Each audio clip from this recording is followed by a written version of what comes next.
Gas yuk, udah gua.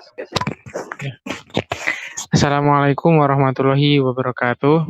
Assalamualaikum warahmatullahi wabarakatuh. Kami di sini ingin mempresentasikan tugas K3, yaitu penyakit akibat kerja, yang mana namanya Bondan Santoso dan saya Wisnu Pratmanggara. Pengertian PAK di sini yaitu penyakit akibat kerja itu adalah gangguan kesehatan, baik jasmani maupun rohani, yang ditimbulkan atau diperparah oleh aktivitas kerja, ataupun kondisi lain yang berhubungan dengan pekerjaan. Faktor penyebab PAK atau penyakit kerja itu antara lain dari faktor biologi, bakteri, virus, jamur, binatang, dan lain-lain, dan faktor kimia, bahan beracun, radioaktif, dan faktor fisik, tekanan, suhu, kebisingan, cahaya, dan faktor biomekanik, postur gerakan berulang-ulang, pengangkutan manual, dan faktor psikologi, dalam pikirannya stres, dan lain-lainnya. Contoh penyakit: silikosis karena paparan debu silica, asbestosis karena paparan debu asbes, low back pain karena pengangkutan manual, white finger syndrome karena getaran mekanis pada alat bekerja, atau dan sebagainya. Selanjutnya adalah diagnosis PAK. Dalam diagnosis PAK ini sudah menjadi jalan tersendiri karena ada faktor perannya sebuah pen yang terjadi pada pekerja bisa saja tidak diakibatkan oleh pekerjaannya, tapi malah diakibatkan oleh aktivitas di rumah. Karena dia pedagang air galon dan tabung gas. Hal tersebut sangat berbeda dengan kecelakaan kerja, karena akibat dari kecelakaan kerja itu langsung terjadi sehingga tidak bisa langsung menilai apakah kecelakaan tersebut sebagai kecelakaan kerja atau bukan.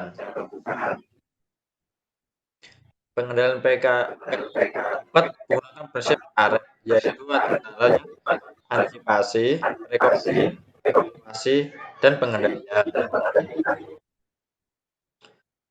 Upaya pencegahan PK ini cara pemeriksaan kesehatan khusus, pelayanan kesehatan, penyediaan dan prasarana serta perbaikan kerja yang lebih aman dan ergonomis.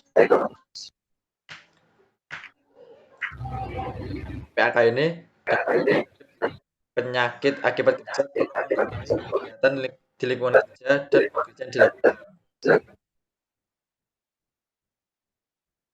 Oke, selanjutnya kecelakaan kerja. Kecelakaan kerja pengertiannya secara luas, kecelakaan kerja adalah suatu kejadian yang tidak diduga dan tidak dikehendaki, yang mengacaukan proses yang telah diatur dari suatu aktivitas dan dapat menimbulkan kerugian baik korban manusia dan ataupun harta benda. Teori kecelakaan kerja dari teori Henrik, teori domino. Teori ini mengatakan bahwa suatu kecelakaan terjadi dari suatu rangkaian kejadian. Ada 5 faktor terkait dalam rangkaian kejadian, yaitu dari faktor lingkungannya, faktor kesalahan manusianya, faktor pembuatan atau kondisi yang tidak aman, atau faktor kecelakaan dan cedera atau kerugian. Analisis sebab kecelakaan. Sebab kecelakaan, penentuan sebab-sebab kecelakaan sulit. Analisa kecelakaan tidak mudah.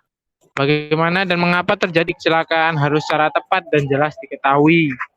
Analisa perlu untuk menentukan siapa yang bertanggung jawab atas terjadinya kecelakaan dan mencegah terulangnya peristiwa yang serupa.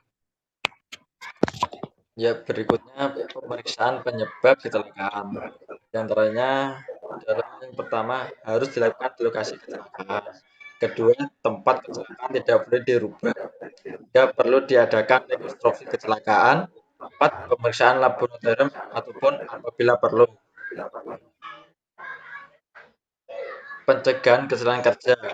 Berdasarkan konsepsi sebab kecelakaan kerja tersebut, maka ditinjau dari sudut keselamatan kerja, unsur-unsur kecelakaan kerja mencakup 5M, yaitu pertama manusia, kedua manajemen, unsur pengatur, tiga material atau bahan-bahan, mesin atau peralatan, medan atau tempat kerja ataupun lingkungan kerja.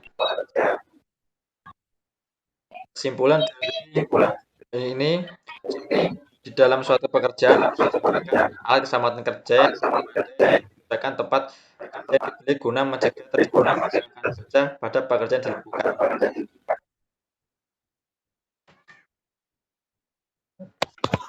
Mungkin cuma itu yang bisa kami presentasikan. Sekian dan terima kasih. Wassalamualaikum warahmatullahi wabarakatuh. Assalamualaikum warahmatullahi wabarakatuh.